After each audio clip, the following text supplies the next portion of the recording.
Right now, in the gap between one thought and the next, your hand is already moving toward your phone.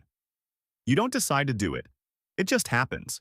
A red notification, a locked screen, a few seconds of nothing, and your thumb is already unlocking it. You tell yourself it's because you're bored. But the real answer is far stranger.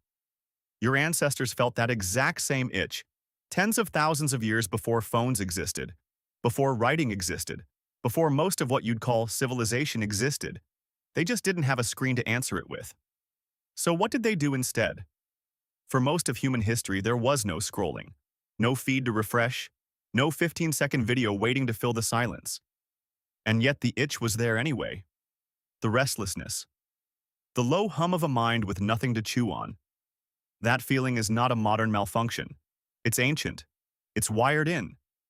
And the way your ancestors handled it shaped the very brain you're using to read this sentence right now. Start with the obvious question. Did early humans even get bored? For a long time, anthropologists assumed the answer was no. Survival was supposedly so demanding that there was no room left over for boredom. Hunt, forage, sleep, repeat. But that picture turned out to be wrong.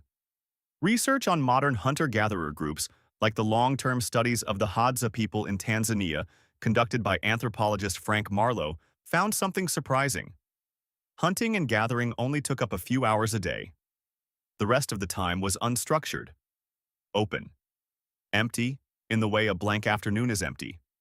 That empty time had to go somewhere. And it did. It went into talking.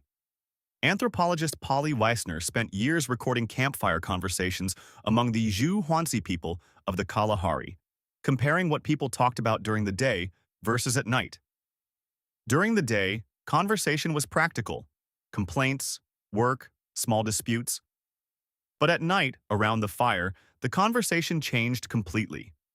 It turned into storytelling, myths, jokes, tales about distant relatives, about the dead, about spirits and tricksters and disasters that happened before anyone alive could remember. Sound familiar? It should. That's a feed. Not a digital one, a human one. A slow-scrolling reel of stories delivered by firelight, updated every night with slightly different content depending on who is speaking. The format hasn't changed nearly as much as you'd think. What changed is the delivery system. Here's where it gets stranger. Firelight itself may have done something to the human brain that daylight never could. Wiesner's research suggested that the dim, flickering light of a fire suppressed the aggressive, argumentative daytime mode of conversation and opened up something more reflective. Under firelight, people were more likely to imagine, to speculate, to wonder about things beyond the visible world. Some researchers have gone as far as suggesting that fire itself, and the long, boring hours it created after dark, may have helped shape human imagination as a survival tool. Boredom, in other words, might not be a glitch. It might be the reason your brain can imagine anything at all. Think about what boredom actually is, at the level of the brain. It's not nothing. It's not an empty room. Neuroscience research on the brain's so-called default mode network, popularized by neuroscientist Marcus Rachel, found that when your brain isn't focused on a task, it doesn't go quiet. It becomes intensely active in a different way. It starts wandering, replaying memories, simulating future conversations, rehearsing arguments you'll probably never have. This is the same network that lights up when you daydream, when you stare at a wall, when you're stuck waiting for the kettle to boil. Your ancestors lived inside that network for hours every single day. No feed, no notifications. Just the raw hum of a mind left alone with itself. And that hum had nowhere else to go, so it went into other people. Grooming, in primates, is often described as purely hygienic, but primatologist Robin Dunbar's research suggested it was doing something else entirely.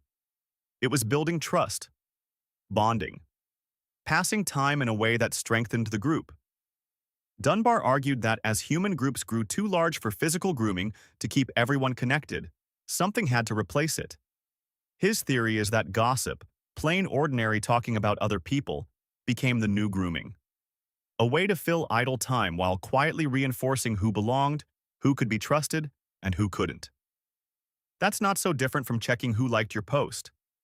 idle hands found other outlets too. Across dig sites from tens of thousands of years ago, archaeologists keep finding the same category of object over and over in cultures that never had contact with each other. Small carved figurines, scratched patterns on bone and stone, beads made from shells, painstakingly drilled by hand, found hundreds of miles from any ocean. None of these things fed anyone. None of them kept anyone warm. They existed for a different reason. Someone, somewhere, had time on their hands and a mind that needed somewhere to put it. Boredom built the first art. There's a particularly strange detail hiding in the archaeological record. Some of the oldest engraved objects, like the ochre pieces found at Blombos Cave in South Africa, dated to around 70,000 years ago, show repetitive geometric patterns. Cross-hatching. Lines within lines. Nobody knows for certain why these patterns exist. But one leading idea is almost embarrassingly simple. Someone was passing the time, scratching a rhythm into stone the same way your thumb scratches a rhythm into glass. Play worked the same way. Watch children today invent games out of literally nothing. A stick, a rock, a patch of dirt, and you're watching a very old behavior. Anthropologists studying childhood among hunter-gatherer societies have documented the same pattern across cultures separated by oceans. Children left with unstructured time don't sit still and do nothing. They invent rules. They build tiny fictional worlds out of whatever is lying around. That instinct doesn't come from culture. It comes from something deeper, something that shows up whether or not a child has ever seen a toy. So here's the reframe. Every time you feel that itch to scroll, you are not experiencing a modern disorder invented by tech companies. You are experiencing something closer to a survival instinct with nowhere left to go. Your ancestors' brains generated the exact same restlessness, the same hunger for something new, the same discomfort with silence. And their world handed them a set of tools to answer that hunger. Stories, gossip, carving, play, firelight conversation that stretched for hours. Your world handed you a screen instead. The screen isn't the problem exactly. It's just remarkably efficient. It answers the ancient hunger for novelty faster than a story around a fire ever could, faster than carving a bead, faster than waiting for the next person to speak. Where a Zhu Huanxi storyteller might deliver one new tale per night, an app can deliver a new one every 4 seconds. The hunger is old. The supply is what changed. And that supply might be outrunning something important. Boredom, in its raw, ancient form, wasn't empty time to be eliminated. It was pressure. Pressure that pushed the mind toward imagination, toward connection, toward invention.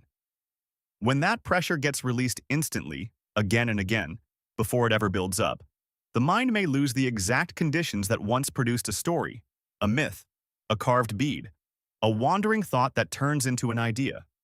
So tonight, in the gap between one thought and the next, when your hand starts moving toward your phone, pause for just 1 second.